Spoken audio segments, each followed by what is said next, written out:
All right, hello everybody. Welcome to, of course, Theorycrafting Thursday. We are everybody's favorite. Every fucking time, dude. Theorycraft. Well, it's a different podcast, dude. That's our shtick. Every week we're different on a podcast. Well, what kind of podcast are we? A Theorycrafting? I mean, no. Jesus. More specifically, can you not just cover? Like, I like Roland because at least when he like makes a mistake, he just like acknowledges it and move forward. And you just make endless excuses for yourself. You're already making reviewers mad just by in the first 30 seconds, man. All right. So yeah, okay we are titled, we're a theory crafting podcast, I said, but that's not our title. Our title is Forever in Development. We are an Arrested Development fan podcast. Okay. And that's as far as I got with this joke. So let's move on and talk about Dota. Good so far. Yeah, well, okay. All right. All right, so we both play Dota 2, shall we? How has your week in Dota 2 been? Yeah, Proud? I was looking for the shall we because we hadn't had the shall we yet. Yeah, it's important. I'm glad we got there. Yeah, it was good. I played a good amount. I went pretty even this week, and I also some people, or I don't know, some friend, I thought they bought XCOM 2, but they actually just bought the first one, even though the second one's like on sale. Or maybe they did. I really don't know what happened, but either way, I ended up with XCOM 2 in my Steam library.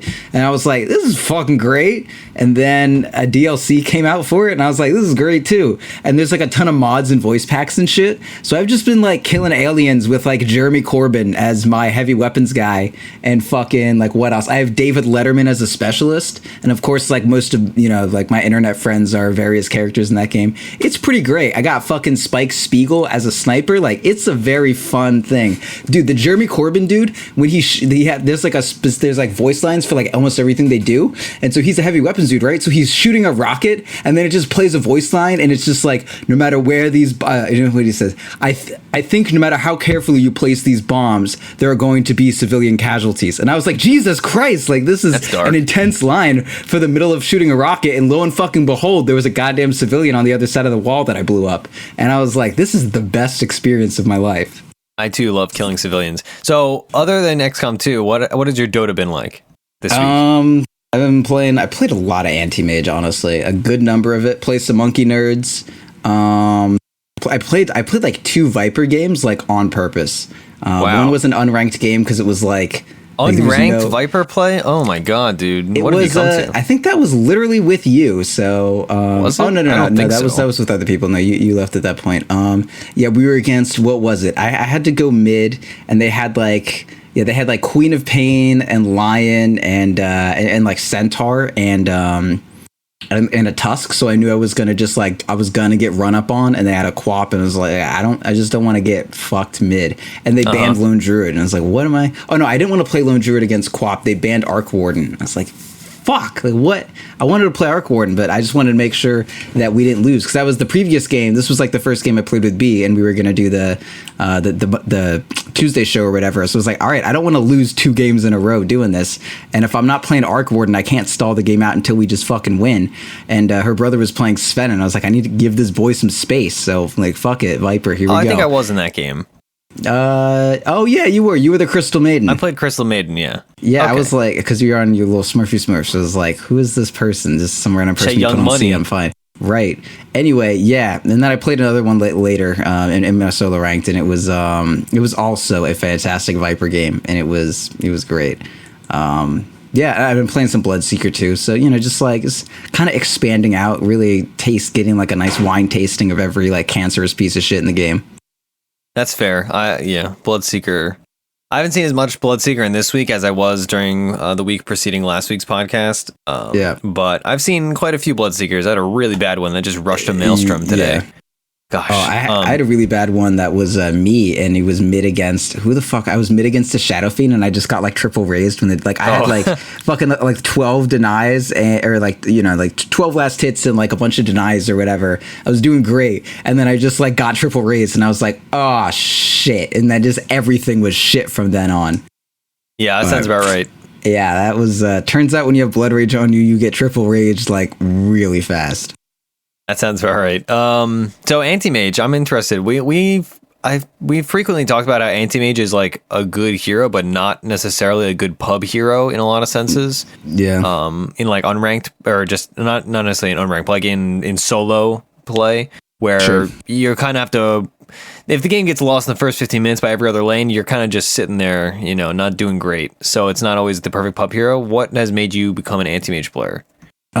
He's a really fucking good 1v1er. Like, if I know who I'm going up against in lane, it's really easy for me to just like, okay, I get a little bit of support help, and then once I have like Poor Man's Shield, Boots, and my Quelling Blade, like I can never get denied, and then also I can just force a dude out of lane by burning all of their mana. Like that's a pretty good situation to be in. And then I just transition into carrying late game, and like if my lane gets rotated on, like as long as I make it to Ring of Health, Boots, and just those items I just said plus Ring of Health, like all right, I'll just jungle my Battle Fury, like whatever, and then I'll just make space from then on, and or like take advantage. And like I've just been good at split pushing lately. I've felt really strong in my ability to push a lane like really far and then just get the fuck out immediately. Monkey King helped a lot with that, because the Monkey King split push is fucking hilarious, because your Boundless Strike has a less of a cooldown than every time a wave spawns, and once you have your Deso, it one shots a wave every time.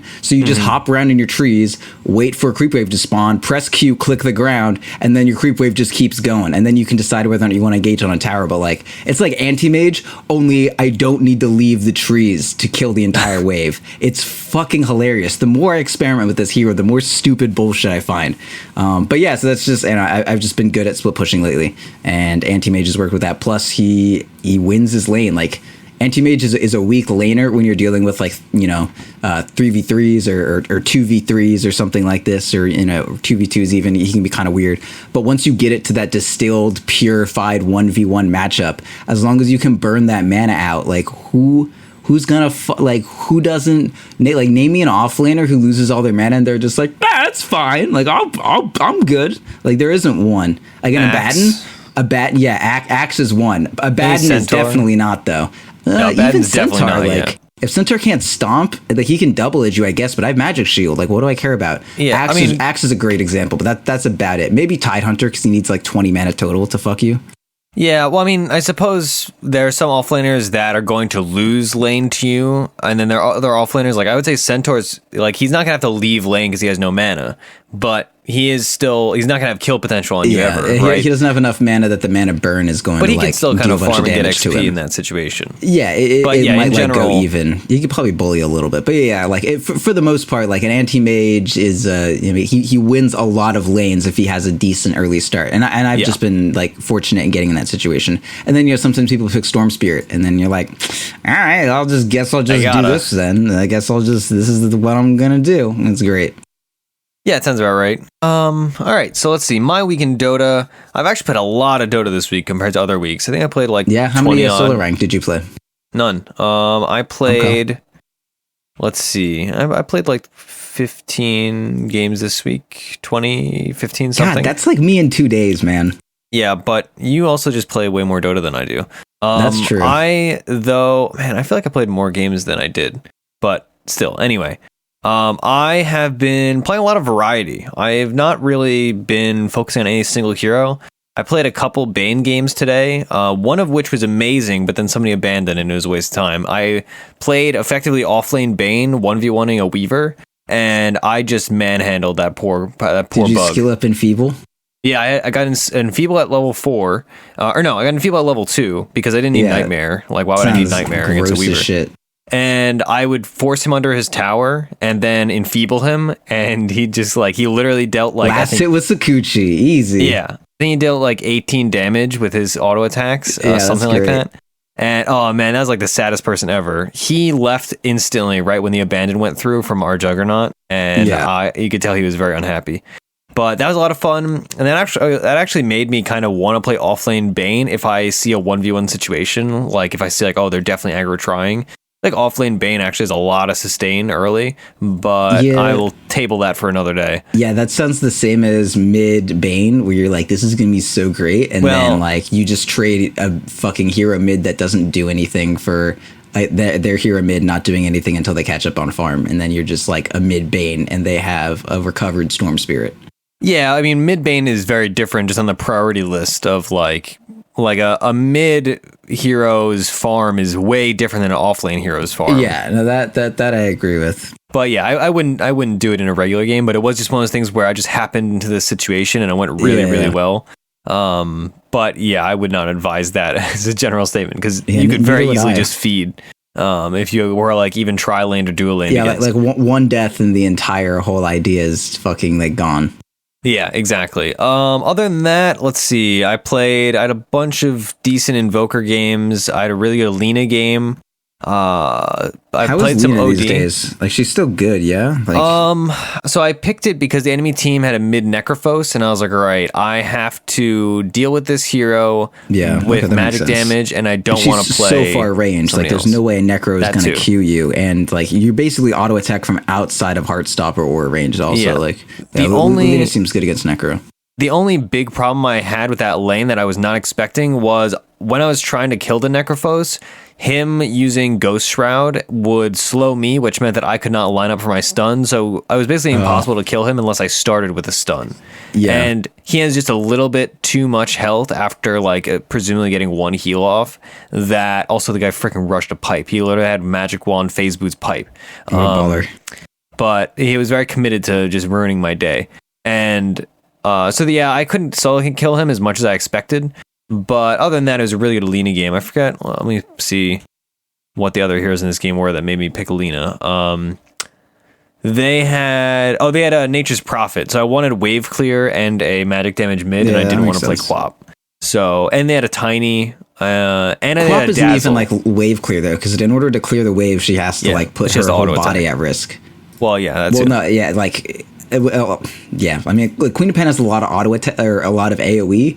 If you're ahead, if you're behind and you have to blink in to do something, like, you're gonna die. Like, you normally need wave clear when you're like on the defensive, right? So if you're using Quap as your wave clear, it's like every creep wave means your Quap's fucking dead.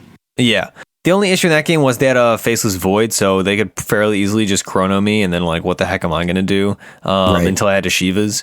And also, one of the big things was they had a Dazzle, so I was like, all right, I'm just going to blow this person up as fast as humanly possible, or I'm going to blow up his friends before he can Shallow Grave them, right? Because most of the time, Dazzle tries to wait on the Shallow Grave to get maximum efficiency, and Lina kind of puts a hamper in that plan. Big ol' hamp. Exactly. So that was a really good Lina game. Other than that, though, I think we're good. I think we need content. Yeah. And I feel like we spend way too long talking about like random pubs we played. That's important to talk about random stuff. That's where you get the variety. We're like 12 minutes since like a fourth of our show has been like, hey, what pubs you play? Fine. That's not fine. That's shit. We've been doing this for like a year. I know, and it's been getting progressively worse. The more time, it's progressively better. No. The time that we spend, I'm saying, is getting worse. It used to be brief. Now it's long. That's because we used to be boring players who had nothing interesting to say. Now we're diverse. We have tons of stuff to talk about. Anyway, let's talk about our segment. Man. Let's talk about our segment. So let's do it. We recently, on a lot of shows, including the Monday show and even the Tuesday show, the Monk King Carry thing has bled over, and it's even like in Discord every 30 minutes there's some other new person that's like, oh man, I just tried the Monk King Carry build. So we're not going to talk about that build we are going to talk about that build, but the point of this segment is to discuss how somebody approaches building a new build, and more importantly, identifying problems with an existing build that you're currently using and then solving those problems, right? And then we'll be using the Monk King Carry build as a good example because it is very topical. .p wise. So let's just approach this from the beginning point. Also, I'm going to be talking about some new builds for some heroes in our later segment. But from the beginning, we have to identify, all right, why does a hero need a new build? And again, using Monk King as an example, what was the existing build that incited you to create like a new flash farmy, stylistic build? Well, I guess first, I mean, I didn't really create this build so much as I saw people doing something similar and it inspired me or whatever. Like I saw a dude who did a Battle Fury on a Monkey King and it was awful and they lost and it was shitty.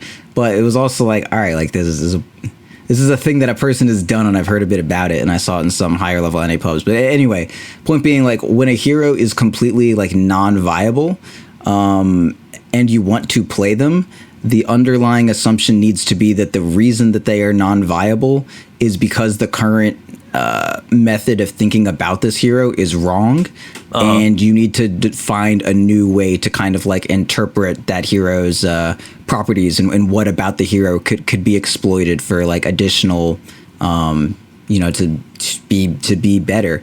That's kind of it. Like, you need to like a lot of these things, especially with Dota, you need to approach them from a logic perspective, not like logic isn't logical, but like, fucking philosophy logic shit. Like, all right, if Monkey King is going to be a safe lane carry and he fucking sucks right now, then what needs to be true, like, is that the current way of playing him is just wrong. So if you want to like Lone Druid, when Lone Druid sucks and he's only building Radiance and he still fucking sucks, I need to be like, all right, if there is a way for this hero to be good, the only path there is for me to first, take the premise that the current way of playing him is just total shit, and then you got to build it back in like a different direction. And that's where I was kind of at with Monkey King, like going Phase and Echo, and then Deso is like cute. Like there's reasons to why people do these things, but the fact of the matter is that it ends up with a shitty hero that fucking sucks. So there's got to be some other way to interpret the way this hero works in a way that like will actually result in him being good.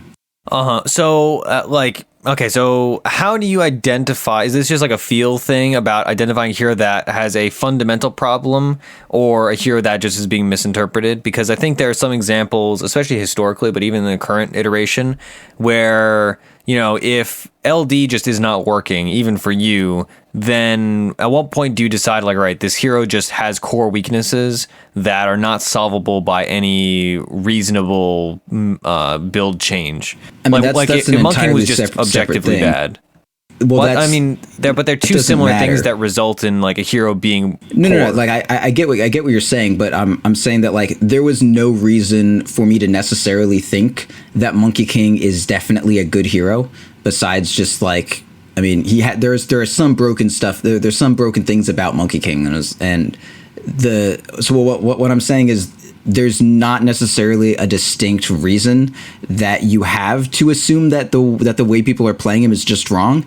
You just need, like, it is necessary for you to come in with the assumption that people are playing him wrong if you have a desire to make the hero work. Like,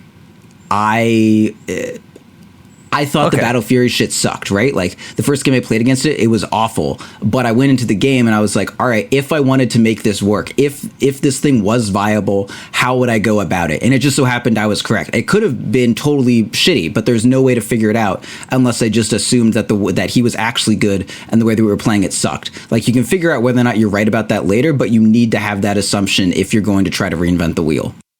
Okay. I guess maybe that's the wrong term phrase. If you're trying to reinvent something, then you gotta assume that it's wrong. Trying to improve the wheel, make the wheel a little bit more efficient. Reinvent the wheel is being like, you're just like, you're doing something that doesn't need to get done, which is not what I was saying. Okay, all right. So once you've gotten that like first inkling for the genesis point of a new build, like with this Battle Fury Monkey King, then as you're approaching it, moving forward, what are you looking for specifically? Like, how are you identifying what else needs to be done to a build, right? Because, so using the Battle Fury example, right, you get that first point, like, hey, this would be cool if I could flash farm in this hero, like, this has some neat synergy, but obviously you saw it not work, right? And then you might approach it and say, all right, I'm going to go Battle Fury first, then Echo second, and then you say, all right, well, this isn't working out, let me go Saint Yasha next, and then, how do you go through that problem-solving process? Actually talking with Almalexia on Discord yesterday, or depending how you want to interpret time, at some point in the past, about more or less this exact thing. She was trying to figure out a way to make Spectre actually like farm quickly, so you're not, just very slowly eking your way towards Vanguard and stuff, because the Urn or whatever preliminary items you need to get before Radiance, because the Haunt time sucks now. Like, you don't fight that much early on as Spectre, and that means that you don't need to build quite as like fighty items early. You have a little bit more of a freedom to go more farmy. So she was like, okay, can you get Battle Fury? Can I get can I get like a Maelstrom? Like, what the fuck can I do to actually make this hero work despite it being so fucking nerfed? And the main thing that you need to figure out is like what the power spike that you were trying to hit is. And build wise, that refers to in some ways it's levels, but it's mostly like what you're going to skill up really doesn't change no matter what your build. Like there's only a few options in terms of what you're going to max first, right? Item wise, it's a fucking wild west of bullshit. But skill wise, like I'm either going to max QW or E, and then there's like 2 talent options, and that's kind of it. So you need to figure out what items that like what are the necessary items that are just like objectively fucking dope with this hero, and what is a good path to get there, and how can I reinvent the path to get there. So like with Spectre, there is almost no game where you're not going to want to end up at Radiance and Manta. Like they're just too fucking good. So if you want to make a new Spectre build, you can't really make a build that like goes, like some preliminary items, and then your big purchase is like Daedalus or something, because it's like, well, when's your Radiance? Like why are you getting Daedalus instead of Radiance? Like that's your damage item slot. Like that's just a shit build. You can't just not go that item. And so with Monkey King, it's pretty similar. If I'm interested in, Echo is interesting, but people kind of overstate how good it is on Monkey King for like a number of reasons. But kind of the main thing is like Deso is just fucking good on Monkey King. Like Deso is a fantastic item. You also need BKB if you're going to need a Monkey King core. And he has horrific armor issues, so you need to have like armor late game. So you just kind of need to identify what the exact things you need for armor. There's really only one armor in the game if you're a right clicker, as far as I'm concerned, and it's Assault Cuirass. The only other one is like Butterfly, but that isn't really armor so much as it is evasion. But that's okay. So like you're like, okay, I know that I need to get an Aesir and Assault Cuirass on this hero at some point, but.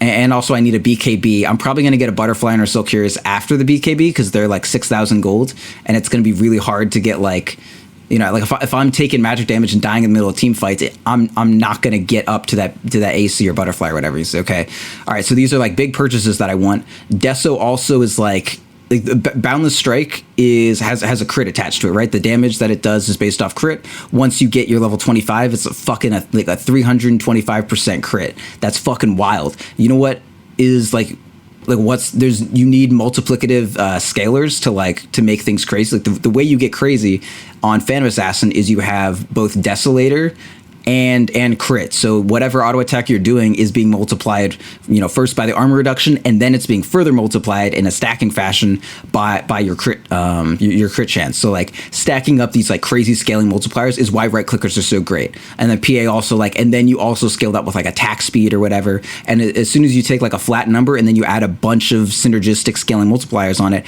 it gets crazy. So if you look at Boundless Strike, it's just one attack. You can't scale it with attack speed. It's already crit. You can't scale it with crit, but you can scale it with minus armor, and it's a single hit. So Deso is good with Deso. The damage applies to it directly. No, it's not like it wastes item budget on attack speed or whatever. So you're like, okay, I really want a build that has a Deso in it too. So now you're left with, all right, I want a Deso, I want a BKB, I want an Assault Cuirass, and I want a so like I want those 3 items, and those are expensive as items, and you kind of want to take it in that order. But then you say like, all right, I need an attack speed item before BKB and Deso also, and like I also need something to hold on to people. So you're left with these like 4 very necessary items, and then you say, okay, like this is where I want to get. How can I get there? The previous assumption was like, well, you get Phase and you get Echo Saber, and then you just like go for it, and you say, all right, so if I get those, like what am I doing to get this farm? I have mana to use my skills, and I can hold on to people with Echo, and that's about it. Like how am I going to take that into farming like a Deso and then a fucking BKB and then an AC or whatever? Like there's a lot of fucking gold if all I'm doing is like right clicking people.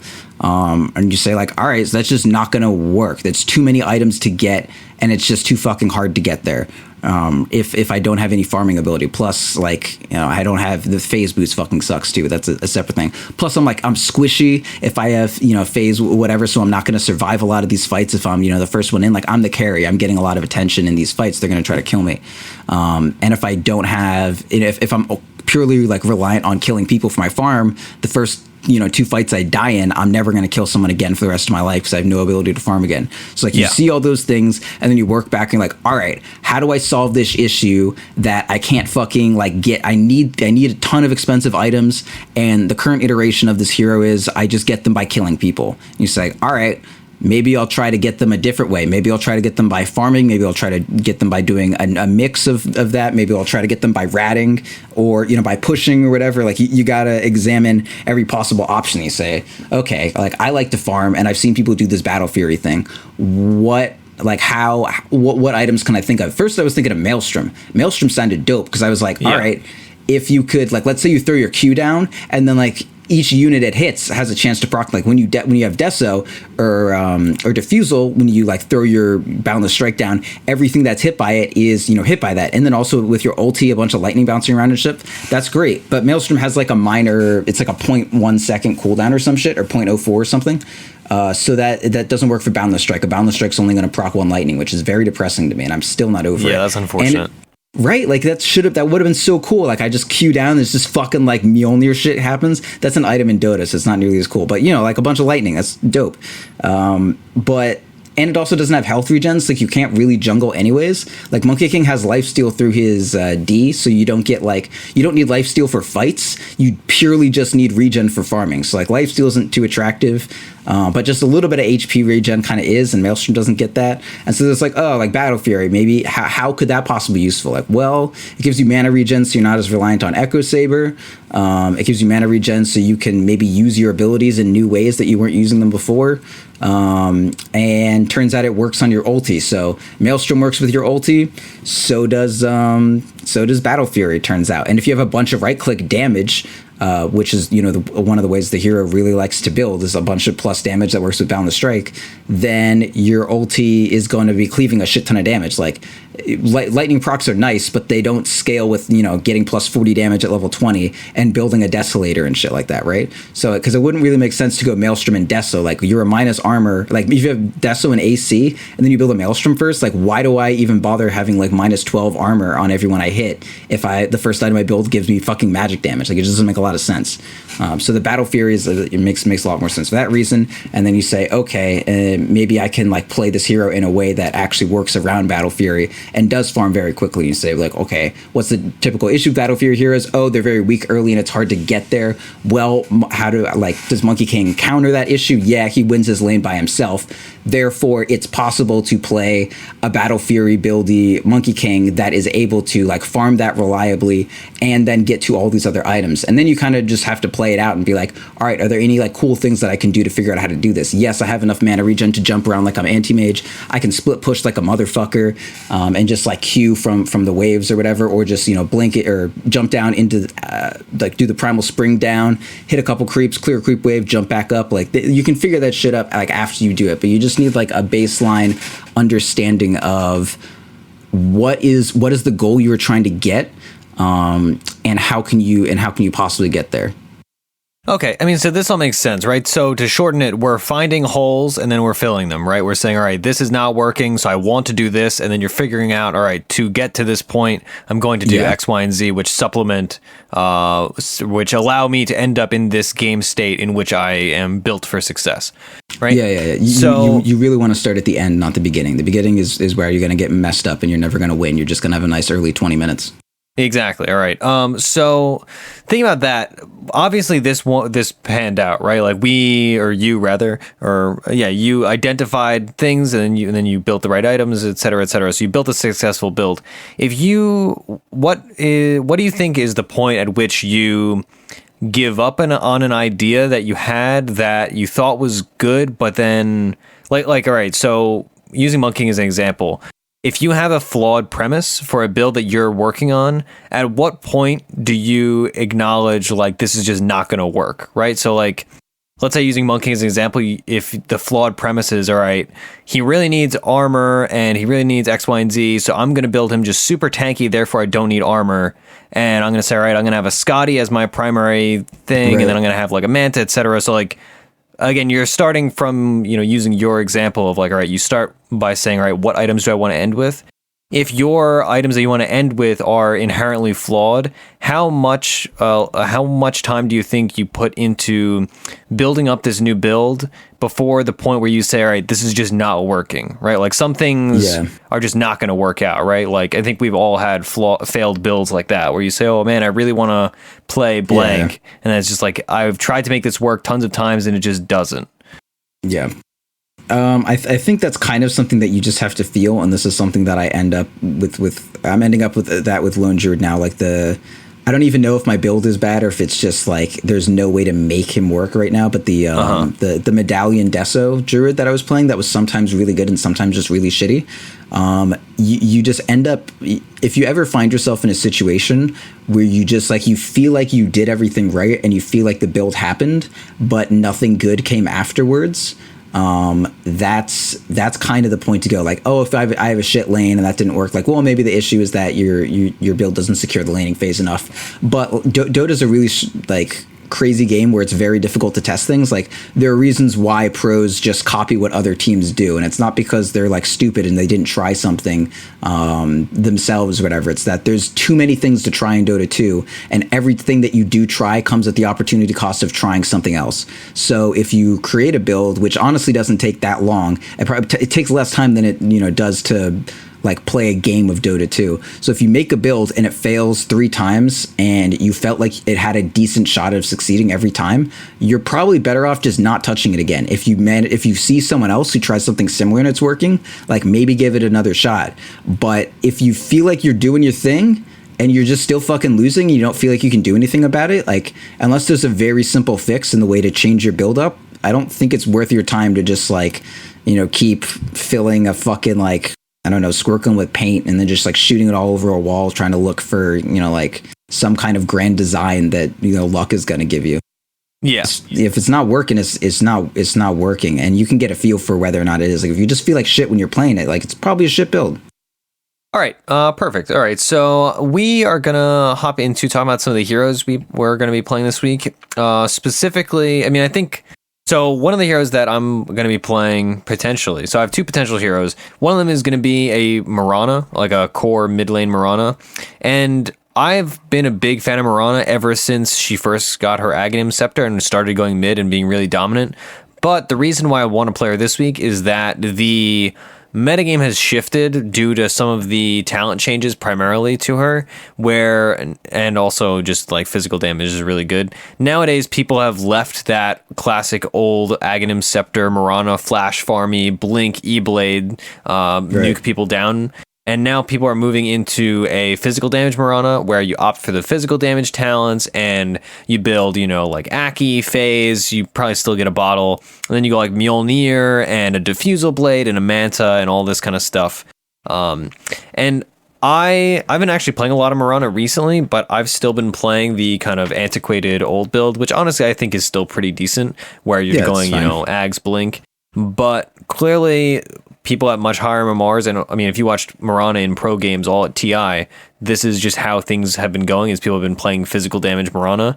So I've been interested in trying it for a while, but just have not bothered. And so that's what I'm interested in trying today. And just for the sake of it, since obviously we don't know what our game is going to be like, I'm also going to be preparing a support to play. Because recently we've had a few games where like we have like 6k teammates and all that, and I'm not gonna steal mid from some like 6200 guy that's a mid player, and that's just like because we still want to win, right? So in addition to preparing this mid Mirana, I'm also gonna be looking into playing support Windranger, which is pretty new, I would say, and is still not common. But ever since the shackle change, where level 1 shackle now is 2 seconds. If you obviously hit it properly, whereas it used to be like 1.4, I want to say. I think it was like 1.25. Yeah, it was something similar to like Lion Stun, so not a lot. And that simple change. A Lion Stun is like it's fucking like clicking. Yeah, it happens. Yeah, fucking Windranger, and it deals damage. Yeah, you need to like line shit up, and then like you got a second, have fun. Yeah, but sucks. Yeah, so that small change did actually kind of revolutionize the potential of support Windranger. Whereas before it was like something weird that like Zai and Crit did occasionally on EG, and not to great success. They were doing it back when Monkey King roaming was big, and they were like, all right, we could just knock him down from trees from like 6,000 units away. But so I've actually played it in a couple pubs here and there, not like in the last week or two, but I'm very interested in trying it out because I do like Windranger a lot. But especially thinking about, we were just talking about how some, when you're building a build, you say, all right, what holes need filling within this hero's kit that is currently failing? Well, Windranger mid got nerfed a lot in like a few patches ago. I was going to say a lot of patches ago. But then people kept complaining that it kept getting nerfed even more and more. I remember Weehaw was like, yeah, for the last 6 patches, they've nerfed core Mirana. Windranger. Yes, excuse me, Windranger. Said Mirana, you fucking idiot. They're basically the same other hero you're to talking be honest. about. Yeah, they both have like bows and long hair. Yeah, and that's about it. But that's the only things. I was gonna say they're both agility, but they look like they should both be agility. But one of them is Windrunner's intelligence. She's actually very smart. The PhD. Yep. In arrows. But yeah, so I'm very into PhD in arrows.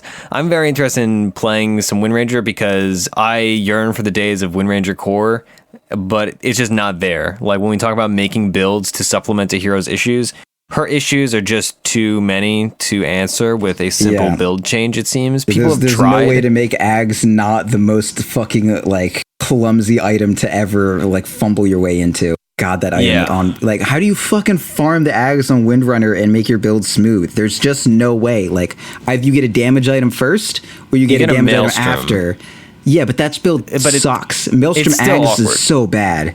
Yeah, I agree completely. But that is like that's how people try to make it work. Yeah, I know. But I like it Deso doesn't. Too.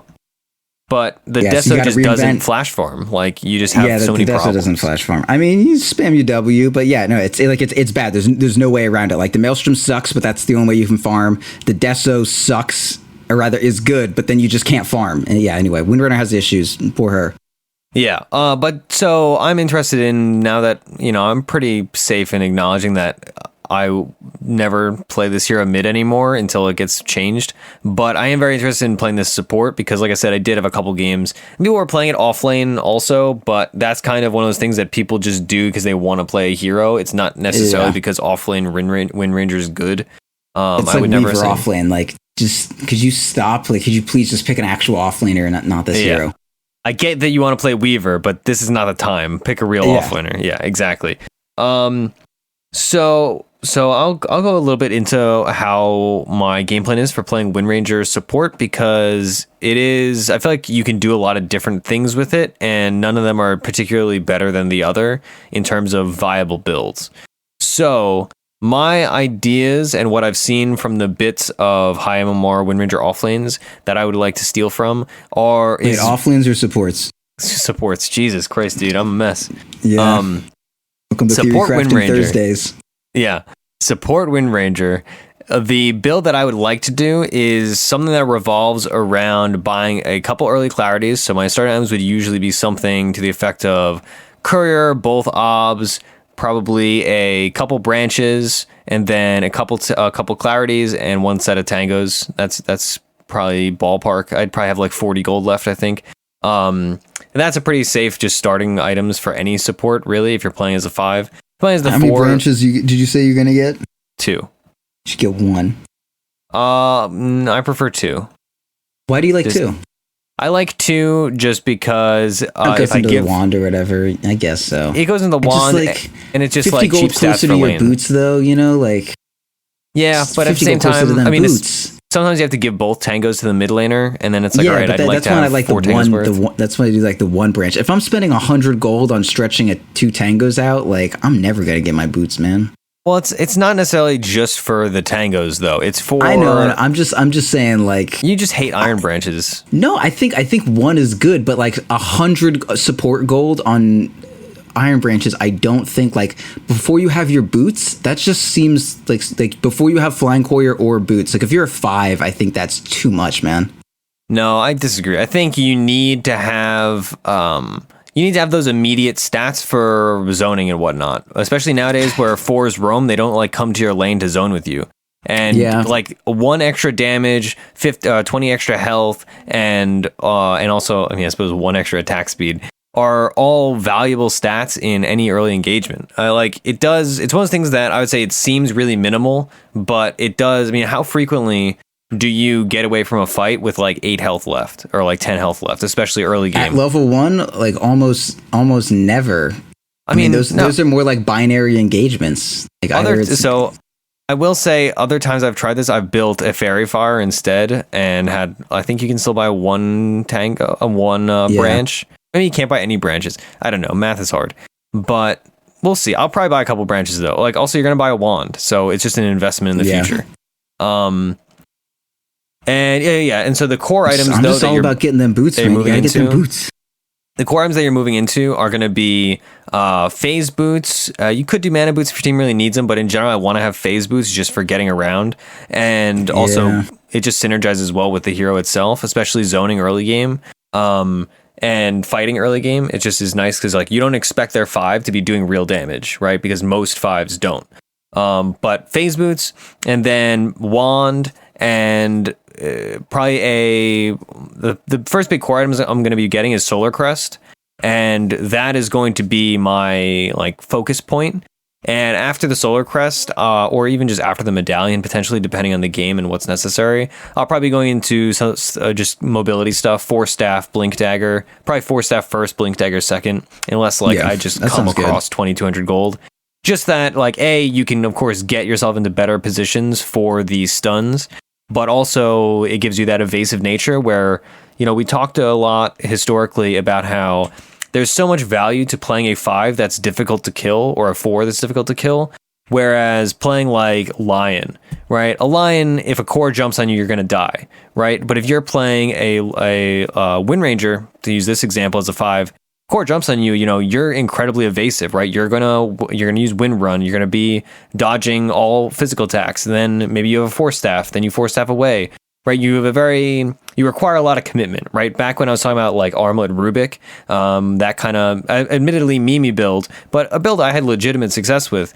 The whole point, and I mean Glimmercape to use a more average example, is that these items create so many problems for enemy cores because they want to be dealing with your cores. They don't want to be spending all this effort and cooldowns on killing your 5 position support Windranger.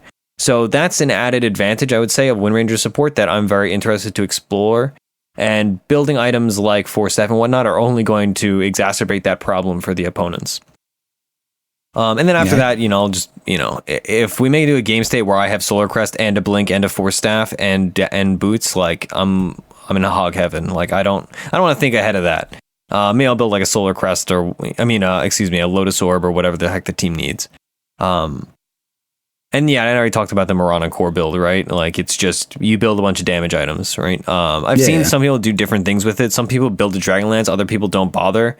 But other than that, you build an early Maelstrom, and of course you like Phase, Bottle, Aki, early Maelstrom, and then after that you usually are building some combination of a Diffusal Blade and a Manta Style.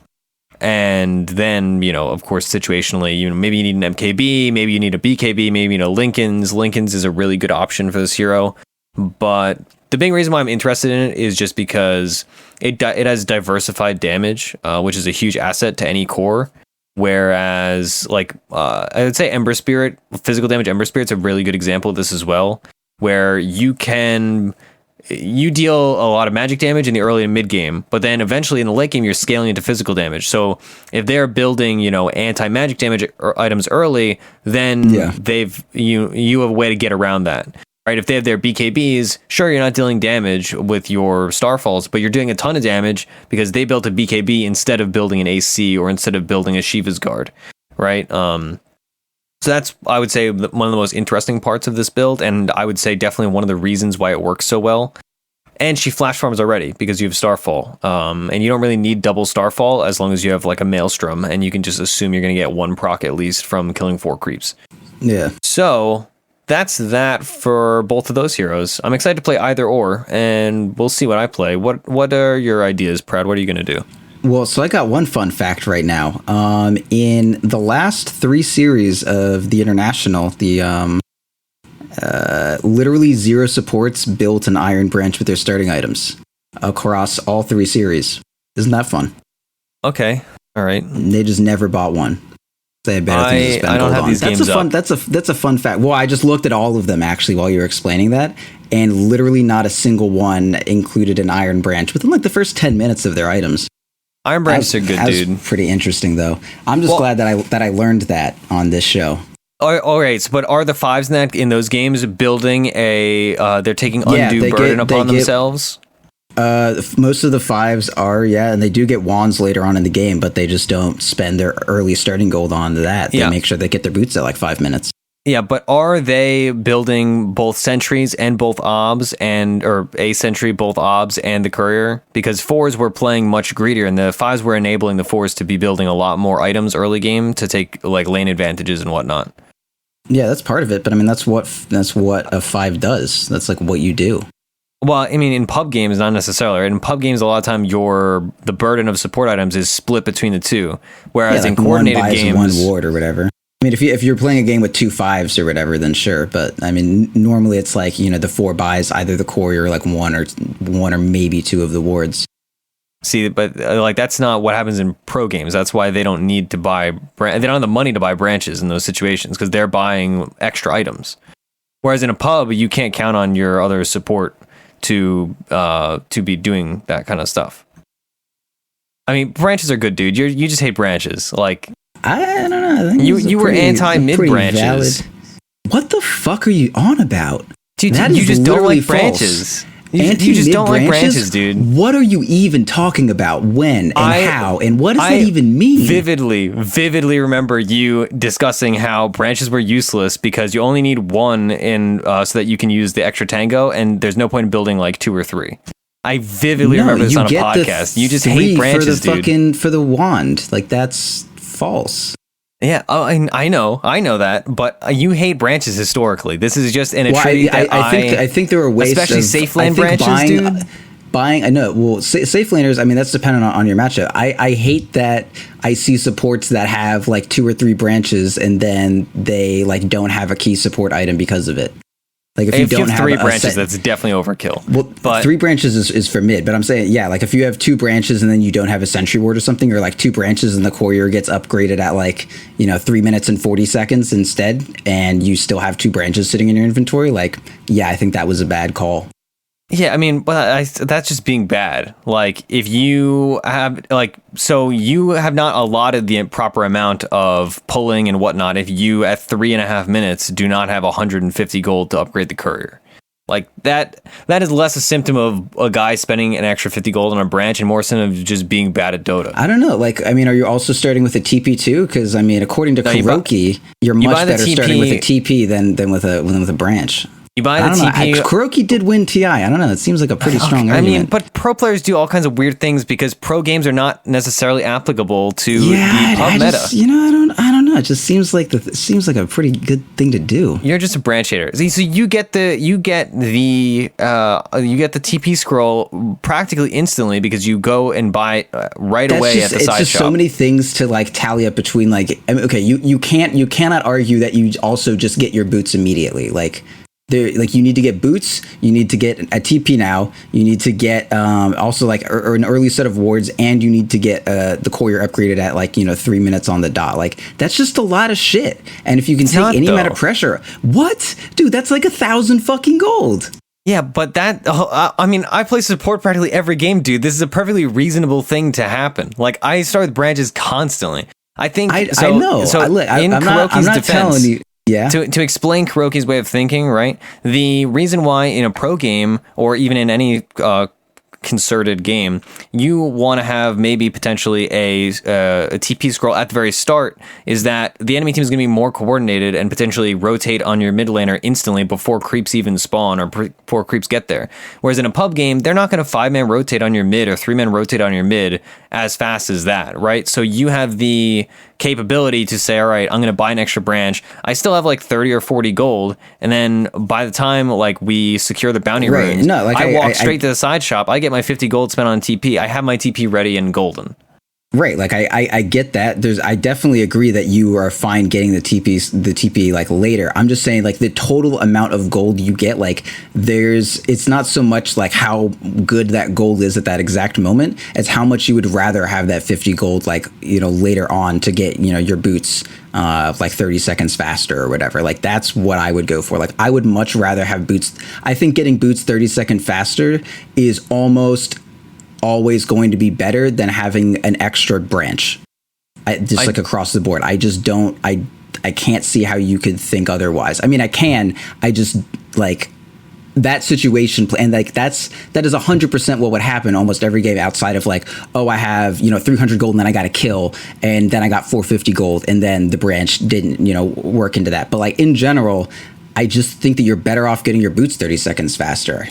I think that's just better.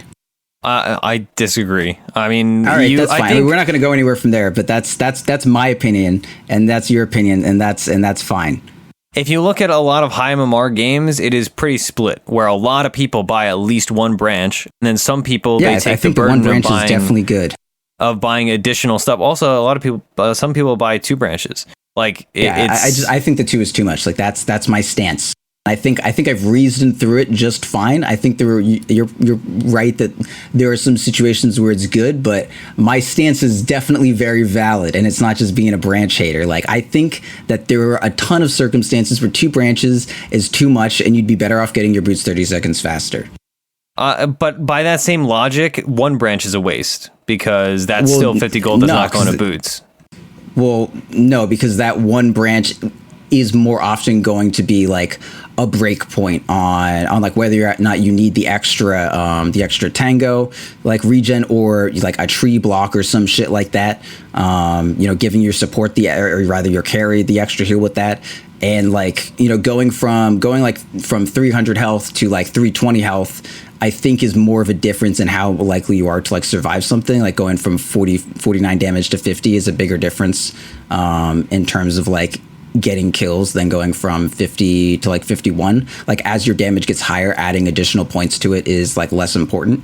So just like there's like a few reasons, and it's mostly just like whether or not you like need a second like a tree plop down to like heal. I think that you're only really going to do that at most like once a laning phase, and so like as you add the second branch, I think the only thing you're really getting is just the raw stats from it. And at that point, I just don't think it's necessary. Like all the cool utility you get from a branch, you really just get with the one. And then going extra is like, overkill.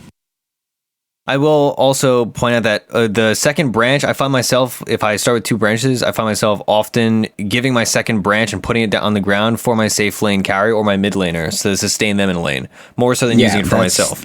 Like, I feel like it just gives you so many options, right? Whereas one branch is very rote and you say, all right, I'm going to need this for regen. And whereas two branches, you have some wiggle room, and even if you don't use it, you're going to be buying a wand in virtually every game. So you still are going to make full use of that thing. And I think you're overrating the time difference between like 350 gold and 400 gold. Just as a general statement. Well, I don't think I am. Anyway, this conversation has run its course. I think we're out of new points. Maybe. I mean, it's important. Like, budgeting is important for a support early game, and I hear your points, and I think there's solid logic behind it. I think I disagree, and yeah. Well, turns out there's multiple ways to talk and think about Dota 2 to play it. So, if you like the monkey can carry build, you know what, who to follow for that one. And if you like whatever Sam's ever postulated out, follow whatever he does. You like my win rate. My win rate's great on supports. Proud doesn't play support, so listen to me. All right. Yeah. All right. So, well, what are you going to be doing? What are you going to be doing when I have my two branches? Back off. When I have my two branches, what are you going to be laning? Bloodseeker who heals up on his own. I'm going to be like, why do you have two branches? I don't need that shit. And I'm going to go take some damage on purpose so that I can make full use of it. Yeah, that sounds great. I don't know. I mean, it depends what you play. Like if you go mid, then I won't play Bloodseeker mid. If you play Windranger, maybe I'll play Bloodseeker and I'll rupture someone, and then you'll line up like the perfect shackle shot, and then they'll move to avoid it and die, and I'll be like, whoa, what a crazy combo! Or like for easy blood rights. So do you not like Bloodseeker safe lane? Oh no, I like it too. It's just I also like it mid. If I can play it mid, I will, because it's very fun, and I love to deny creeps as Bloodseeker. But yeah, I mostly play him safe lane. The one game I played mid, as I said, I got totally fucked, and it was hilarious. But yeah, like Bloodseeker's pretty fun. I might play that. Dude, I've been playing some Necro mid too, man. This hero. As anytime, dude, whenever you can get to that sweet Necrophos Radiance. Oh god, that feels so good. I did like a Treads drum, and then got the plus 40 damage, and then got like a Hurricane Pike because I needed a Force Staff, and then got the Radiance later, and I was like a fucking 240 damage right clicking Necrophos. It was fucking hilarious. Oh god, it's so good. So yeah, I don't know. I'll play something like, we don't have to time me down. I'm a free boy. What? Do whatever. Okay, We'll figure it out. We'll talk about the synergy after. I mean, I want to talk about Necrophos quickly because you talk about playing Necrophos.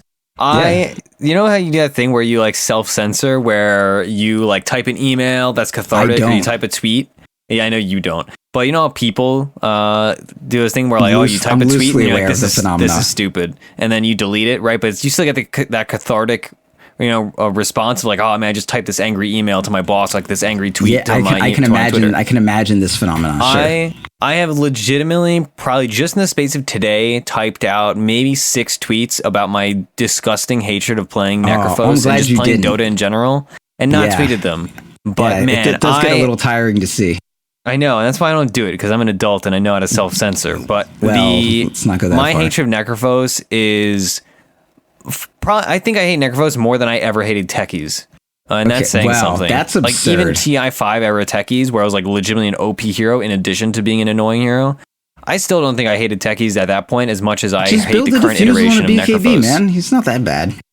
It's just like the fundamentals of the hero. Like it's not like I've been beating Necrophos regularly. Like I think I probably have a positive win rate against Necrophos. But the fact that like it exists and makes me suffer so much, just like fundamentally, has been just ruining my day. Like that Lena game I played earlier. Maybe you have like a specific like phobia or like a weird connection with Necrophos that causes additional death timer time. That's what I have a phobia of. You should talk to someone and get that one worked out, because I feel like, I mean, if this is affecting you more than techies, I feel like that's like there is a mental like quirk that you kind of need to go through. Yeah, I mean, it's probably just biased because I haven't been seeing that much techies. I did have one on my team earlier. But I've been seeing Necrophos legitimately, I try to ban it every game, and every game that is not banned, I see it probably 80% of the time is not banned. And I just hate it. I hate it so much. So yeah, I just maybe I'll play it specifically to make you upset. Feel free, dude. I mean, like I hate it less when it's on my team, but I still hate it on my team. Yeah. I mean, he's good mid. I don't play him anywhere but mid because he's just like dumb good. But anyway, yep, Necrophos, good stuff. I don't know. I'll figure out what I want to play. You know, the people listening will also within 2 seconds. There's not as much. They'll know. There's no real cliffhanger here. There's like a 2-second interlude, then you're good. Yep. So you can catch our VODs, youtube.com/.btv1, and we will be back.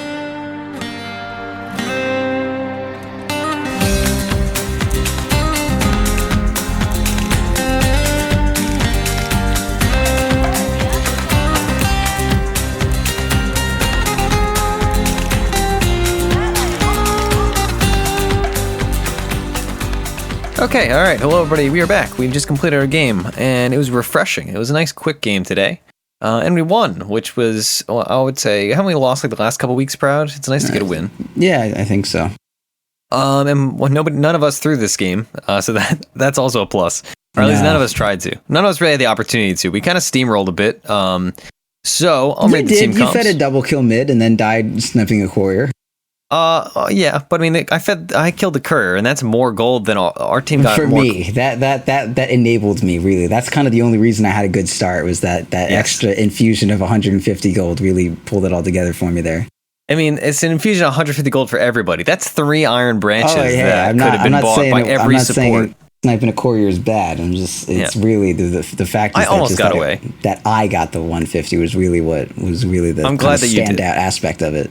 I'm glad. All right, so the enemy team had a mid lane, what's his name? Storm Spirit. Yeah, they had an off lane Coddle, Keeper of the Light. They had a safe lane tri-lane of Juggernaut, Jakiro, and Lich, and the Lich roamed a bit, as Liches are prone to do, and stole a bunch of creeps from my lane, presumably stole a bunch of creeps from your lane as well, Proud, and also was bottom. He didn't come top. Oh, okay. So he just rotated between mid and safe lane. There was a Coddle there. Like there was nothing. That was just like a no man's land. Like it was the fucking nuclear fallout zone where anything that came there just like died in a flash of white light. Basically, there's no need for a Lich. And our team, we had a safe lane of Drow, played by Proud. We had a Venomancer support and an Ogre Magi support. And the Ogre Magi was roaming a bit. He came by mid a few times. And in the off lane, we had a Centaur War Runner. And in the mid lane, we had a Mirana, played by me. So let's see. How should we kick this off? I guess I'll talk about my lane, which was a little hectic because of rotations and us trying to get greedy and get kills and stuff. So in lane, I think I was at one point I was 0-2-2, but the storm died once. I just didn't get the kill, and I did kill a courier for my second death. So it wasn't like I was just like feeding for fun. I was just feeding because like I was feeding. But in the actual lane itself, it was pretty balanced. The thing, it got a little skewed because the Lich stole creeps periodically, especially in the first wave. One of the main things with Mirana mid is that you get Sacred Arrow first and you arrow the first ranged creep. That allows you to double wave the opponent, and it also guarantees you that golden experience. And then it allows you to hopefully deny your own ranged creep.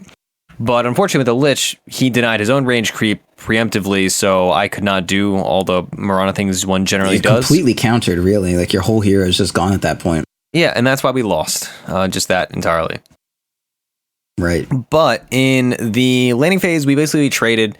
I traded better than him because I had the Drow aura from an early stage. And then, even though I died early, I still had my bottle. The only thing, he had boots advantage on me for once. But the real deciding factor in our laning phase, as far as mid is concerned, is that my rotations panned out and we got kills bottom, whereas his rotations panned out not nearly as much relative to the amount of time he spent roaming around. Did any of that have to do with like setup into arrow, or is it just like, you know, you double star stormed and killed someone and they, you know, just did like a storm gank that didn't really work? Well, so Storm ganked top, right? And he killed you and Ogre, right? They had three people top at one point. You mean the rotations after the laning phase? Well, okay, so maybe I was thinking that he rotated into your lane earlier, but it was... that was like after I was 6. It was like, that was like 8 or 9 minutes in. Okay, yes, I mean 8 or 9 minutes, that's like the tail end, like laning phase is basically over, but people are just barely starting to rotate. Sure. And so he came top, I believe it was like Coddle, him, and Lich or some combination. Maybe it's just Akiro instead of Lich. And they got a kill, but the problem with Storm was he spent way too much time just like being in the forest, not getting much done, even though they did get a kill or two in your lane. Yeah, he rotated for me, and then you were able to take his tower because, like, I was, you know, hiding in the jungle behind my tower or whatever, but like you had drow damage, so you fucking killed shit. Yeah, and so I got to farm freely, and then also, like you said, I took his tower. But then when I rotated, farmed. Yeah, well, yeah, I mean we were pretty even farm wise. Well, but no, I'm pretty sure we were pretty even. This is like this weird habit you have of like debating me when I'm like literally looking at the numbers. Are you? Yeah, you were. How far ahead was he? You come back at like 9 minutes once I get rotated on, but he's about 500 gold ahead of you at 5 minutes earlier on. Yeah, he's pretty much like 400 to 500 ahead of you the entire laning phase. But that's, I mean, that's like, you know, 25% of your net worth. It's a good amount. No, I mean, that's fair. That sounds about right. Because like, I know. Recovery. Like, you recovered. I mean, he was level 8 when you were like 6.5 or something, which is the main, like, maybe you were just barely something. But anyway, the point being, like, he tried to fuck on me, but I just hid in the jungle, and then you were a Mirana with plus, 30 damage, so you recovered great. Yeah, and then soon after that, I rotate bottom, and me, Centaur, and Ogre Magi, and I think Venomancer may have even been there, or some combination of those heroes anyway. We got a few kills bottom, and then we took that tower really fast. Yeah, and you came too. We all rotated. It was a great time. And we took an early advantage through tower gold. I don't even know, at the end of the game, did they take like more than 2 tier 1s? I don't even know if they took a single tier 1. Well, I know I think Jug took at least one. Regardless, we took a bunch of map control through good rotations, which was a big deal for us. And then as the game progressed, we had all their towers. We had them all. Oh wow, yeah. Because I remember. Yeah, Jug went up top, and then I was like, "I'll deal with it. Everyone, please go bottom." And then 2 people went top anyways, and then we wasted time for no fucking reason. And then from that point on, we were killing the barracks, and so he didn't really have a lot of time to go, ninja tier 1 in the middle of his like 3rd racks getting taken. Yeah, exactly. So. Yeah, it's a classic Drow game, right? Like, we snowballed, but I would say we lined ourselves up for success just through good rotations. And when Centaur got his Blink Dagger, we were super active on the map. And that made all the difference in the world, is us having that, like, Blink Skirmish stun in addition to our sustained push through Mirana and Drow and Venomancer. Like, it was a really solid trio. I mean, the Venomancer was a support, but it was a solid trio of heroes to just be pushing down towers and with Bloodlust. And support, like, I'm not exactly sure what he did in the laning phase, but it certainly wasn't supporting. So I'm like, he was a jungle Veno. I don't know. Honestly, I just like every so often he'd pop back in, and I don't know if he was just like, because like I was level 6 at like 10 minutes, and he was sapping a lot of experience, but then also was like the same level as me sometimes, and he definitely did not zone coddle in any respect. So I think he was just like single pulling / jungling the entire time, because I was also under tower a lot of the time, in between like coddle just blasting my wave down, and then like me just not having creep show up afterwards. I don't know what he did, but it was relatively core oriented, or at least greed oriented. It worked out, don't get me wrong, but it was like certainly not strictly supporting. I'll put it that way. Yeah. So I had a ton of fun with this Mirana build. As much as so like I was saying, what even is like what do you do?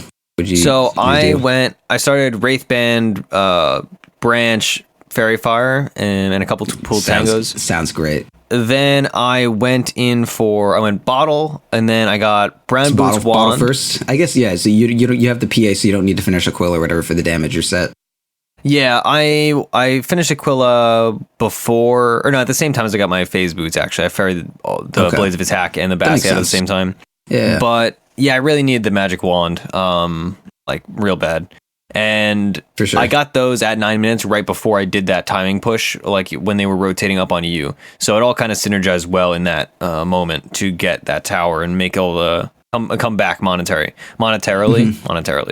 After that, though, I went Maelstrom straight into Mjolnir, and then last how do you feel about that? Do you feel like it was like that was worth it to go straight from Maelstrom to the Mjolnir? Because like I feel like the upgrade that you get. I mean, I've been doing this a lot on the Druid, but like the brain in me is like, yo, like that's like a 3,000 gold, and all it's doing is like it's just a hyperstone, and then also you get a little bit more lightning, and like the shield is nice, but like whatever. Yeah, I don't really think about it that much. Honestly, I did it mostly just because that's what I was seeing other people do when I was looking at like Ironwood guides. And I've kind of had a change of heart. I used to be really firmly in the opinion of like, all right, you have Maelstrom, so you have the basic effectiveness. And unless you need the Mjolnir active, you're not desperate to finish that. But but in the last like few months, I've kind of come around and said, especially playing Juggernaut with Maelstrom Mjolnir, that was kind of what changed my opinion of how valuable the Mjolnir upgrade is relative to just having a Maelstrom. Yeah. If it was not a game where I needed my magic wand so bad, I likely would have had would have put a Dragonlance or the full Hurricane Pike in between Maelstrom and Mjolnir. Yeah. And then just toggled my bottle and my magic wand out interchangeably depending on what I needed at a given time. Yeah. There's also the sorry, go on. No, that's fine. But I was happy with the straight Mjolnir. Like the attack speed is absurd, and it synergizes well, like timing wise, with getting both my attack speed talent and my 50 damage talent. Well, it doesn't synergize with your attack speed talent, but definitely with the 50 damage, because attack speed doesn't synergize with more attack speed. All right. Well, yeah, but I mean, it hits that point in time where it's like, all right, I'm getting 30 attack speed from a talent, and now additionally, I'm getting a ton more attack speed. Like it's a big difference from one fight to the next, I would say. Sure, yeah. The fact that you're getting an offensive, the fact that it's attack speed isn't necessarily. It's just like, all right, I have a huge offensive boost just in general, and the like synergy specifically between the type of offense. Yeah. Anyway, that makes sense. Exactly. Also, a huge part of the Mjolnir that like it takes a long time to kind of like really fucking like grok or whatever is not only does the damage go up by 30, but the fact that it goes from 4 target bounce to 12 is absurd. Like 12 bounce means like even if there's a creep wave in the middle of a fight, you're gonna hit every enemy hero, and it's going to chain for like far enough. Like even if they spread out, there's probably enough units for it to chain to like 2 or 3 heroes that aren't next to each other. I feel like the extra targets is a huge part of it that we're not really like looking into mental math wise. Also the proc, or rather not the proc, the shield is absurdly good against Jakiro. Like that's. Like when I was playing way long ago on Druid, back before the bear even had mana, the dude I theorycrafted lone Druid with the most, who was also a Radiance hater, was like, yeah, you go Mjolnir and then buy a point booster immediately afterwards against Venomancer and Jakiro. And I was like, you fucking dumb? And I tried it and it was just like, all right, I just bathe in Macro Pyre and like fucking Venomancer ulti, and then there's just like fucking... I keep wanting to make like references to Mjolnir as in like Thor shit, but it's already, I was gonna say like the storm of fucking Mjolnir comes out, but like that's literally what it is, so it's not a funny joke. But yeah, it's just really fucking good. Like Jakiro has 3 dots. He's got an ulti, he's got an E, he's got a Q. So a lot of things for lightning to happen on. Yeah, What? I feel like you just like not use the shield. No, I mean, I use the shield. The shield's great. Okay. I just don't know what you're questioning right now. I'm questioning whether spells activate the shield. I thought it was... They do. What the fuck? Okay, yeah. Despite description this is what I'm saying, because the description is misleading. Yeah, but you've played this game before. The description says nearby attacker. That's why I just assumed it was physical, because I normally get it to counter physical damage. You've watched attacker stream. He casts spells all the time. He plays Kunkka. Yeah. Okay. That was a weird example. You said attacker, and his name is Attacker. Okay, all right, anyway. But yeah, you're absolutely right. Stat charge can proc on any damage, including from spells, not only on attacks. But it just, like, the wording on it is so bad. Yeah, it's not ideal. Certainly not.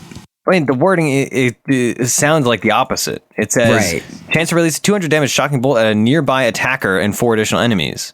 Like, in every other text for anything, attacker means physical attack. Yeah, it's not great wording, huh? That's incredibly misleading. Anyway, it's pretty bad. It's bad. Anyway, and I just never thought to check because I was like, not also, everyone has a friend that tells them to build Mjolnir on Lone Druid while buying a point booster because the bear doesn't have mana yet, specifically against Venomancer and Jakiro, I guess. But yeah. Anyway, I suppose I'll try to understand your context. Yeah, very good this game for sure. And also, I mean, you have Drow, right? So your plus damage is taken care of for the most part. You just need attack speed to multiply off that shit. Absolutely, yeah. And like Mirana's range is enough that I feel fairly safe dishing out damage at a tower and being able to leap away if stuff goes bad compared to some heroes where I feel more obligated to get an early Dragonlance. Sure. And also, I mean, I'm sieging also, right? And I had the Aegis. So like for that one, like, all right, if we want to maximize this little Aegis window that we had at like 20 minutes, like, all right, Drow has Drow's Dragonlance. Drow's gonna siege. Mirana, it Drow's the Aegis. Mirana just sit behind and throw arrows and shit and like leap in double arrow or double Starstorm or whatever, some shit. Like you didn't need this whole CG aspect. You just need that Mjolnir. Put a Mjolnir shield on me while I'm sieging. That would be fucking great.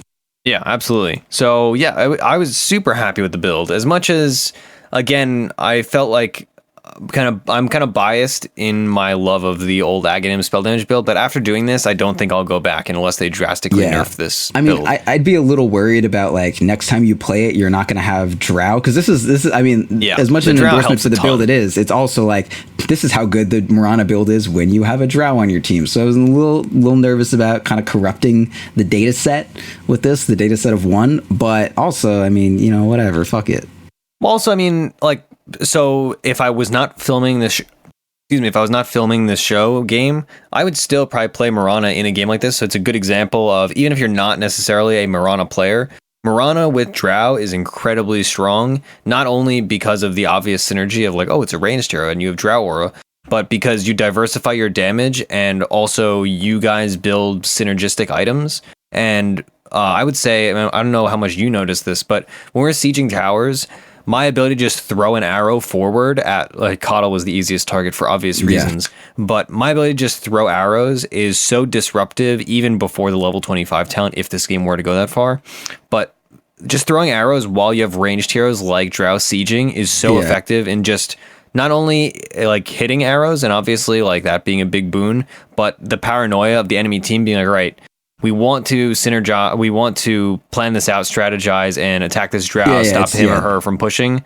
But we have to worry about, like, oh man, our Bat Rider got arrowed in the middle of nowhere, like, we're screwed. So they're like trying to set up their positioning and shit, and like, one person needs to stand still so the other person is aware of what their positioning is going to be so they can make the right positioning on them, dealing with their other team. And then there's just like arrows flying, and they're just like, I just want to figure it out. Like, give me a sec. Fuck, this Drow said 20 minutes, and he's hitting our racks. Let me figure this out real quick. And then there's like arrows coming in their mouth. Yeah, so coming at their face, I wanted to say, but anyway, that one was phrased strangely. So absolutely. I mean, this was doubly good because I was with Drow, but I really enjoy just the playstyle in general, even before we were pushing and all that.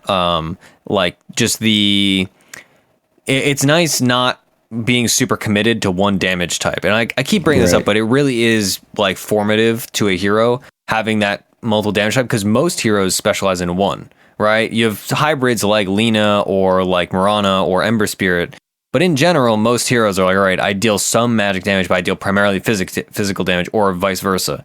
So I really enjoyed the playstyle of being able to say, all right, I'm coming into a fight bottom, right? So I arrow in forward, and then after that arrow hits or misses, whatever, then I leap in and I Starstorm and I hit a couple people, and then I'm still dealing tons of damage because I have like Phase, Aki, Maelstrom.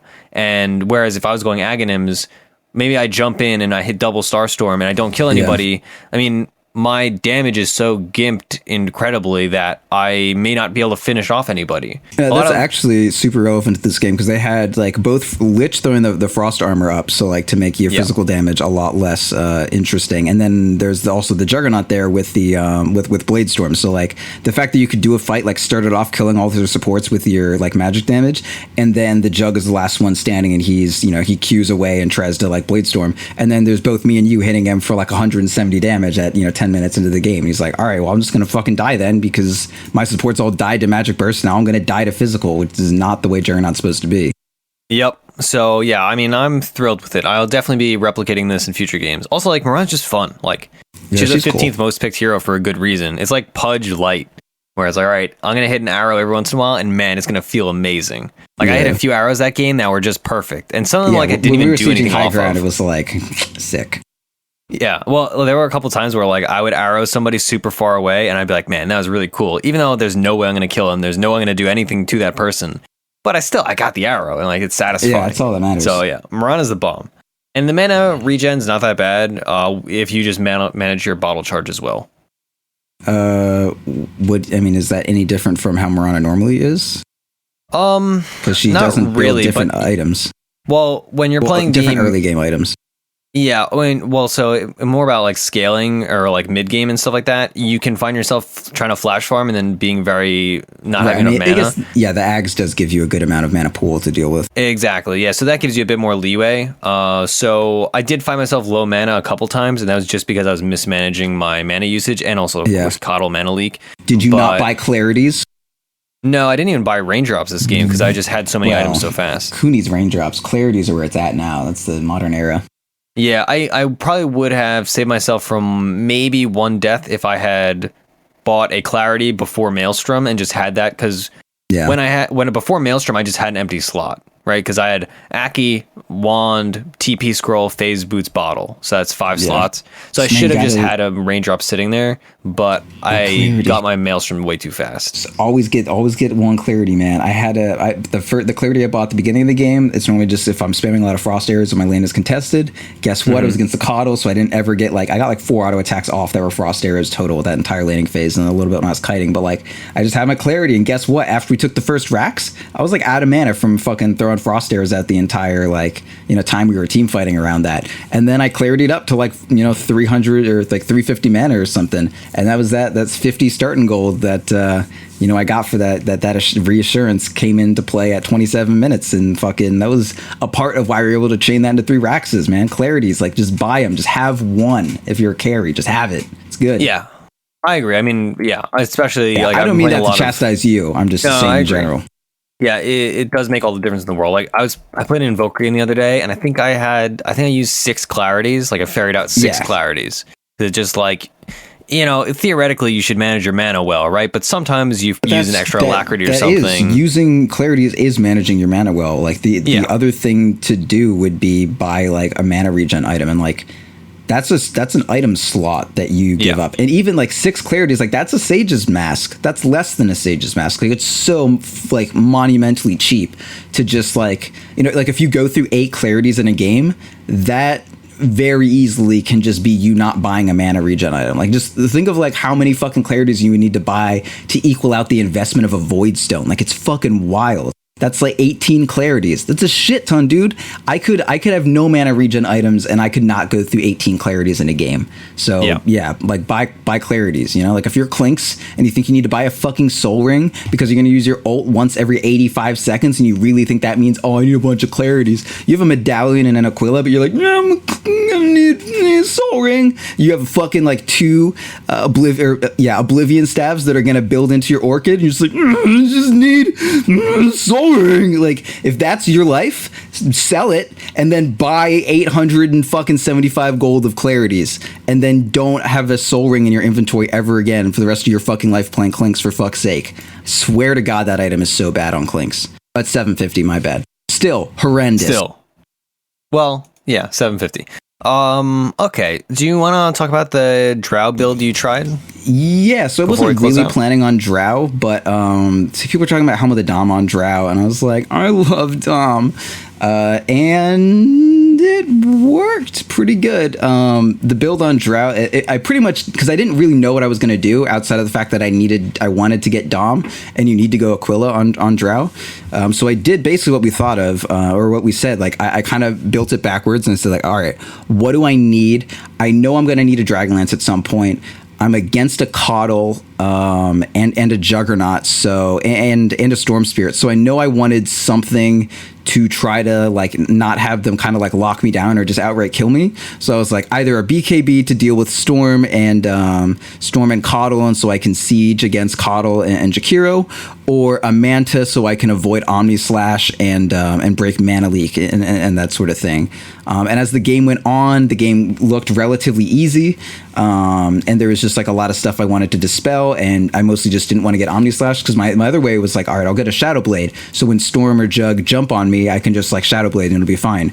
But because the game was shaping up, so I had like a kind of flex. It was either I'm gonna go something relating to Dragonlance into either Manta BKB or Shadow Blade, or BKB Shadow Blade, or some combination of that, depending on how the game goes. The game was going well, and I said, all right, I'm not too worried about getting jumped on, and if I do, I can just Manta off of it. If Jug's behind, all I need to do is Manta when he Omni Slashes, and if I get slowed up and then Lich is trying to Chain Frost, I can Manta that off, and I can Manta off Jakiro, and I can Manta off the Keeper of the Light. And then I looked at my inventory and I said, okay, I have open item slots too. How am I going to go about getting this? And I also wanted Hurricane Pike, but it was like, okay, if I don't have a way to dispel Mana Leak, Hurricane Pike's really not going to help me that much. So like I took these pieces and I said, there needs to be a Hurricane Pike, there needs to be a Dragonlance beforehand, there needs to be either a Manta or BKB or a Shadow Blade or something like that. And I also want Dominator, and I want Aquila, and I want, some boost or something, and I want some kind of movement speed. So the way I went for it was, I was like, all right, I need to get the boots first no matter what. Treads are just too good, so I know the move speed I'm going to get is not going to be from phase boots, because Dom gives me some, gives me some attack speed, but doesn't give me health at all, so I didn't want to be shit out of luck for health. And Aquila is not health, so I was like, all right, I'm not going to wand or anything, so I gotta go Treads, and then I'm going to go Aquila, and I'm going to go Dom. So then, like, what's left after that? So that's 3 items, then I have a TP, and I have 2 open item slots. So I don't want to rush Hurricane Pike, I don't want to rush Manta, so instead I went Dragonlance, which I needed, and then I got the Yasha for my Manta, and then I took it from there, and I was like, do I need to finish the Pike, or do I want to finish the Manta? And I finished the Manta, and then I finished the Pike, and that was just kind of how it went. And it was pretty good. And if the game was going bad, I would have finished Dragonlance, and then I would have gone like Shadow Blade, and then after that I would have gotten BKB, and then Hurricane Pike afterwards. And I would have got the Shadow Blade to avoid like dying and help me like split push and that sort of thing. So that's kind of the general way that I thought about how to do my build. Looked at what my options were going to be for the end game, and then I thought about what my paths would be there. And if it's an easy game, it would be this path, and if it's a hard game, it's going to be this path. And I just took it from there. Yeah, as far as skill build goes, Cyphus was talking about playing Drow earlier, and I think I just messaged him in Discord. I think he was talking about it on a show. Yeah, with Cyphus and Roland on Monday. My Drow build is actually pretty much what he wants to do, and that's just I get Frost Aura, or rather the Aura first, so I can last hit and help my team and shit. And then I get Frost Arrows second point, and then 3rd level I just get a second point Frost Arrows. Early on, Drow is weak as shit and has no agi, and the scaling on her Aura is like beyond fucking terrible. So getting at level 4, at level 3 getting a second point in that doesn't really matter, and at level 4 also getting a second point doesn't really matter. It's really once you have your ulti is when those points actually start to matter. I want to see what the scaling on fucking Drowbear is here. What is that? What is that girl? D for Drow? Yeah, it goes from 20% to 26. So it's like barely over a 25% increase on the skill. Like, not that good. And you get plus 6 damage. So you scale that up, and it's that best plus 2 damage for your whole team. Like, that's 10 damage across the board, assuming it was getting use. If a carry had an ability that was just press 1 button plus 10 damage, that would be okay. But if like, you know, it was split amongst your supports too, like that's just bad. And it's not even amongst 5 players. It was like 4, or rather 3. So I'm spending 1 skill point for 3 damage, or for 6 damage across 3 heroes. Like that's horrendous. I'm never going to do that. So I'm 2 frost arrows, 1 precision aura. Level 4, I get my point in gust. And then level 5, I get a 2nd point precision aura because I'm about to get marksmanship. And then level 6, marks. Level 7, precision. Level 8, precision. And then I start maxing. I get like a 3rd point in frost arrows just because the 4th point doesn't really matter. If you're getting frost arrows out with 3 points, you're going to get them. You don't need the 4th. And then I max gust from there because we're dealing with a storm spirit. And then last point in frost arrows. And that was kind of the thing. The talents are pretty obvious. You get stats, then health, then precision aura, and then probably marks agility every time. But yeah, that's how you play Drow. Playstyle of the game. I don't actually want to talk about a little bit, just very briefly. Sure. But the reason we were able to do that shit was because like they had a coddle. Like the fact was we took racks at 20 minutes against a core coddle. Like offlane coddle fucking sucks for obvious reasons, but at the very least you have to say it's broken as shit that you can have like a fucking fully leveled up coddle and you'll never be able to push into it, like, right? But we're able to just take all of their towers because I just went wherever coddle wasn't. Like I walked or I TP'd bottom, or rather coddle like, you know, came top and then started like pushing I like cleared a wave and then coddle used his coddle blast or whatever, then I immediately TP'd bottom and then we fought. And then like coddle didn't have his blast off cooldown for another like 7 seconds or whatever, and we were pretty much surrounded the tower by that point, so we took that tower. And then then coddle like moved to try to stop us before we took the tower, and then as soon as he did that, we literally just walked top. Like we just used our move speed to walk there, and they didn't see us do it, so coddle was like stuck bottom while we just, you know, shimmied our little butts up to top, and we took that. And then we just kept walking wherever coddle wasn't, taking his towers and shit, and that was it. That's like all we did, and we just fucked them up just by walking around and shit. It was great. Yeah, it was super good. I'm really glad you in Discord the other day and now on the show mentioned the whole precision aura thing, because I don't play that much Drow, but I definitely was just getting like precision aura like whenever I could, like at 3, 4, 5 usually, or like 2, 3, 5. And then you said that, and I like went and actually looked at the numbers. I was like, yeah, man, this actually really sucks. So that was one of those things where if you just autopilot, it's really easy to make those simple mistakes where like you think you're getting something out of a skill when in actuality the difference is so minuscule. Yeah, like you get Drow for precision aura, like sure, yes, but it's not good until like until later. 6. Yeah, like the builds I go with the amount of agi I have, if I go to level 3, it goes from plus 5 damage to 6, and then if I add, I'm at plus 6 damage now at level 3, and if I level up precision aura again, it's 8. 2 more damage. Fucking fantastic. You know what's better than 2 more damage? A fucking 16% additional slow on your frost arrows. That is way better than 2 more fucking damage. Once you get, and then you level up to 4, it's still plus 8. You level up to 5, it goes to 9. Wow, fucking wild. And that's where you would be anyways. That's why you get another point in it at 5. And then at level 6, once you get your ulti, it goes from plus 9 damage to fucking plus 20. Like that's the difference. Like that just it's shit, and then you get your ulti and then you fucking pump it. Like at worst at level 7 you're 1 level short of like where you should be on precision aura, and the difference there is only like, let's see, it's plus 25 damage now. It's only a difference of 5. It's still like 5 points as you level it up, and at that point it's like 10 minutes into the game, and missing 5 damage at level 10 is not that big a deal when you're trading it off for like, you know, 32% slow instead of 16 and having gust. Like it's way better. Absolutely. All right, so let's close this show out, shall we? And Dom was great. Get Dom. Oh yeah, it's very cool.